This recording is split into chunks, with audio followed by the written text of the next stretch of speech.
एका सांकेतिक भाषेत हॉट फिल्टर्ड कॉफी हे 1, 2, 3 असा कोड आहे. व्हेरी हॉट डे चा कोड आहे 3, 5, 6. डे अँड नाईटचा कोड आहे 5, 8, 9. तर व्हेरी या शब्दाचा कोड काय असेल? चला हा प्रश्न सॉल्व करूयात.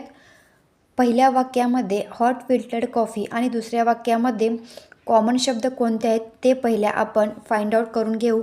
तर पहिल्या वाक्यामध्ये आणि दुसऱ्या वाक्यामध्ये हॉट हे 2 शब्द कॉमन आहेत. तर 3, 3 आपल्याला हॉटचा कोड मिळालेला आहे 3. दुसरे कॉमन शब्द ह्याच्यामध्ये दुसरे नाही आहेत. तर दुसऱ्या आणि तिसऱ्या वाक्यामध्ये आपण शोधू. व्हेरी हॉट डे आणि डे आणि नाईट या 2 वाक्यामध्ये डे हे 2 शब्द कॉमन आहेत. तर त्यांना आपण असं मार्क करून घेऊयात डे.